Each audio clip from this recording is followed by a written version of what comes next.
Su-Kam inverter. ये वो नाम है जो अब किसी पहचान का मोहताज नहीं है। 1988 में कुंवर सचदेव ने सुकैम की शुरुआत की। कुंवर ने इस उम्मीद के साथ पावर बैकअप जैसे इंडस्ट्री में कदम रखा कि इस अनऑर्गेनाइज्ड इंडस्ट्री को ऑर्गेनाइज कर एक नई शुरुआत की जा सकती है।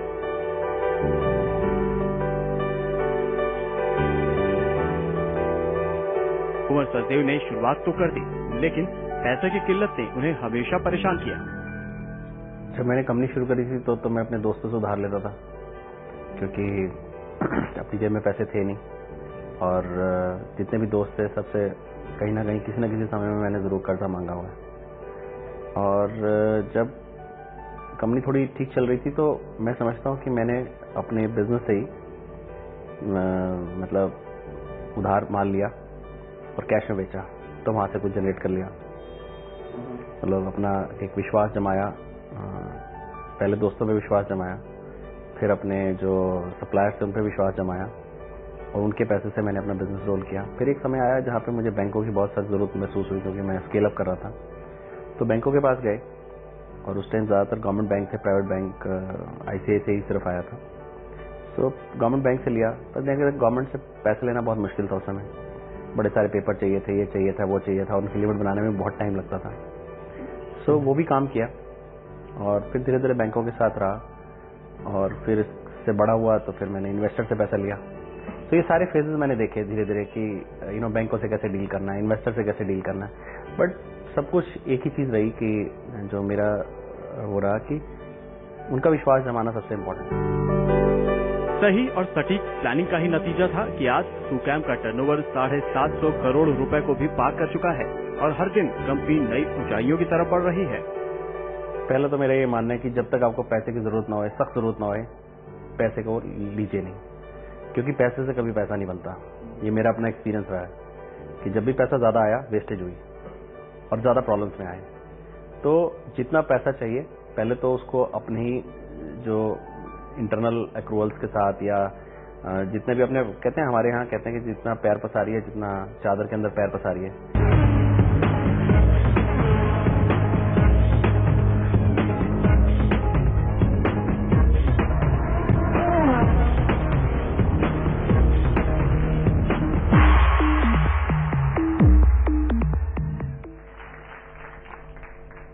बहुत बहुत धन्यवाद। सबसे पहले मुझे इतनी तवज्जो दी गई, that's I think I don't know whether I am really capable of getting this, but funds के बारे में मेरा जो एक्सपीरियंस आया, मैं वैसे बोल चुका हूं, क्योंकि फंड्स के बारे में बोलना। तो जब मेरे पास ज्यादा पैसा आया तो मैंने जिंदगी में नीचे आया लाइफ में, ये मेरा एक्सपीरियंस रहा। बिकॉज जब ज्यादा पैसा आ गया तो ऑर्गेनाइजेशन के अंदर क्या होता है कि जनरली लोग सब ढीले हो जाते हैं। लोग सोचते हैं यार पैसा आ गया, अब तो पैसा बैंक में मुझे लगता है जिसके पास बैंक में पैसा पड़ा है उसको काम करने की जरूरत, थोड़ा एटीट्यूड प्रॉब्लम आ जाता है। अगर हमारे बैंकों में पैसा पड़ा हुआ हमें दिख रहा हो यार ये तो पैसा पड़ा है, 10 करोड़ 20 करोड़ पड़ा है, तो हर आदमी रिलैक्स हो जाता है, यार पड़ा है यार, अब तो 2 महीने 3 महीने की तो कोई तकलीफ ही नहीं है। मतलब जो भी जिस हिसाब से भी सोचता है। तो मुझे लगता है कि जब तक छोटा बिजनेस था, ज्यादा अच्छा बिजनेस था, ज्यादा अच्छे कंट्रोल थे, ज्यादा पैसा कमाया। जैसे बिजनेस बड़ा हुआ, शोहरत बहुत मिली, शायद पैसा कमाना थोड़ा मुश्किल हो गया। तो और बैंक के साथ अभी मेरे को सुनने में आया कि 1 करोड़ रुपया बिना कोलेटरल के है, लेकिन अभी मेरा जो बिजनेस है, मेरे बिजनेस में मेरा घर भी अभी कोलेटरल पे है, even today, although we have 200 crore rupees from banks. तो मुझे लगता है कि अब मेरा विचार ये कि हमें डेट फ्री कंपनी करनी चाहिए। अभी सुधीर जी बोल रहे थे, ये बात मेरे दिमाग में भी घूम रही थी, और मैं काम भी कर रहा हूँ। तो हर फेज में एक फेज आता है जहां पे आप सोचते हैं पैसा चाहिए, पैसा नहीं मिलता है, जब मिलता है तो फिर और प्रॉब्लम्स देखते हैं हम, फिर हर फेज में हम ना कुछ लर्न करते हैं। तो अभी जो मेरा थॉट चल रहा है वो ये चल रहा है किस तरह से कंपनी को डेट फ्री किया जाए। हमें बैंक से पैसा लेना ही नहीं है, बिकॉज आज की डेट में बिजनेस में इतना प्रॉफिट नहीं है जितना ultimately we end up doing business for banks. तो जो मैं पैसा कमाता हूं उसका 60% 50% तो मेरा बैंक ही ले जाता है। सो हर फेज के अंदर we learn and we we improve upon. और हर बिजनेस के अपने अपने एंगल्स हैं। आप लोगों की परेशानियां अपनी हैं, हम भी परेशानी से निकले, आप भी परेशानी से निकले, और हम भी अभी भी परेशानी से चल रहे हैं। और मुझे लगता है जब तक हम बिजनेस करेंगे परेशानियां साथ ही रहेंगी, और जिसकी परेशानियां साथ में नहीं है इसका मतलब बिजनेस नहीं कर रहा है। आपकी कहानी बहुत अच्छी, बहुत हम सभी एंटरप्रेन्योर्स जो हैं आपके साथ आइडेंटिफाई करते हैं, और हमें बहुत खुशी है कि आपने वो स्केल आपने अचीव किया है जिस स्केल पे हम सभी जाना चाहेंगे। लेकिन इसमें आकर डेट फ्री होने के लिए अब 200 करोड़ के ऋण की बात हो रही है, तो अगर नॉर्मल एक्रूवल प्रोसेस से आप चलेंगे तो काफी वक्त लगेगा। तो मुझे लगता है कि आपने कभी एसएमई एक्सचेंज या कभी आपने अपनी शेयर लिस्टिंग या उस माध्यम से कोई फंड रेजिंग करने के बारे में सोचा या सोच रहे हैं कि आप डेट फ्री कंपनी हो सकें और एक ऐसे 200 करोड़ रेज कर सकें जो आपकी इक्विटी का हिस्सा बन जाए और आपकी सक्सेस लोगों के साथ शेयर हो जाए? मैं थोड़ा बोलना चाहूंगा, जैसे जैसे आपकी ऑर्गेनाइजेशन बड़ी होती जाती है, ब्यूरोक्रेटिक होती जाती है, प्रॉफिट कहां जा रहा है, लॉसेस कहां हो रहे हैं, ये बहुत कम दिखता है। तो अगर हम फोकस करें कि हमारे पास क्या है और उसी पे हम कैसे एफिशिएंसी बढ़ा सकते हैं, बिकॉज एज यू ग्रो आपके पास नंबर ऑफ एम्प्लॉइज हैं, कहने के लिए बहुत बड़ा सिस्टम पिक्चर में आ जाता है कि एचआर है, केआरएज हैं, बहुत कुछ है, लेकिन अगर आप प्रैक्टिकली जाके देखें तो लोगों की एफिशिएंसी गिरने लगती है। सो इंटरनल में आप जाके, जैसे भी आप में से भी कोई एसएमई जो लगभग 100 लोगों से ऊपर काम कर रहे हैं, अगर आप एक्चुअली अंदर घुस के देखेंगे सिस्टम के अंदर, तो आपके सिस्टम में भी बड़ी खामियां आ चुकी हैं जो आप प्रॉपर एफिशिएंटली वे से काम नहीं कर रहे हैं। हमें पता होता है, लेकिन हम थोड़ा ढील छोड़ रहे होते हैं कि चल यार क्यों घुसे, दोबारा इस लेवल पे आ गया, दोबारा से जाके वही काम करना है। लेकिन हम सबको पता होता है वो एफिशिएंसी हम निकाल सकते हैं। सो जिस लेवल पे मैं आके खड़ा हूं, मुझे लगता है कि हम अगर अपनी ऑर्गेनाइजेशन को सिस्टम, स्ट्रक्चर्स और जो हमारी उधार देने के तरीके हैं उनको ठीक करेंगे और सब कुछ ठीक करेंगे तो प्रॉफिट भी बढ़ेगा और ऑर्गेनाइजेशन की एफिशिएंसी भी बढ़ेगी। सो आई डोंट थिंक कि इंटरनल ओनली जस्ट, अभी सुधीर जी भी यही बात कह रहे थे, मेरी मतलब बहुत सारी थिंकिंग उनसे मिल रही थी कि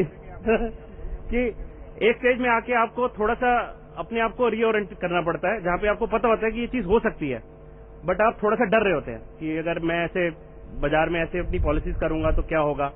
but I have started doing it and I can see there is a जो हम चाह रहे हैं वो हो सकता है। जी, any more question from the panellist? On है सर, ऑन है। मैंने आपका ये कंपनी का जो इन्होंने शॉट लिए, देखने के बाद ये पता लगता है कि आपने कितनी मेहनत करी और कहां से इस कंपनी को यहां तक ले आए। लेकिन ये ग्रोथ प्रोसेस कभी रोकना नहीं चाहिए, ये नहीं देखना चाहिए एक debt equity. We have to see now growth management कैसे करना। ग्रोथ मैनेजमेंट के लिए उसके लिए क्या फंड्स चाहिए, क्या इंटरनल अक्रूवल है, क्या फंड्स बैंक से चाहिए, क्या इंस्टीट्यूशन से चाहिए, वो उसको, और उसके लिए आगे क्या हमारी प्रोडक्शन और क्या आगे कस्टमर बेस है और उससे इंटरनल अक्रूवल क्या आएगी, how to match up that. अगर वो प्रोसेस अगर आपका मैच करता है तो ये प्रोसेस आप जारी रखिए, जिस तरह आप यहां तक लाएं, इसको आगे कुछ सालों में इसको डबल तक ले जा सकते हैं अगर उसका कोई ऐसा रास्ता निकाल के मैनेजमेंट करें, और उसको आगे ले जा सकते हैं। जैसे इन्होंने ठीक कहा कि इसको इक्विटी में अगर ले जाना चाहें तो आप इक्विटी उसकी बढ़ा के अगर कोलेक्ट्रल की जगह इक्विटी बढ़ाएं तो that will be much better.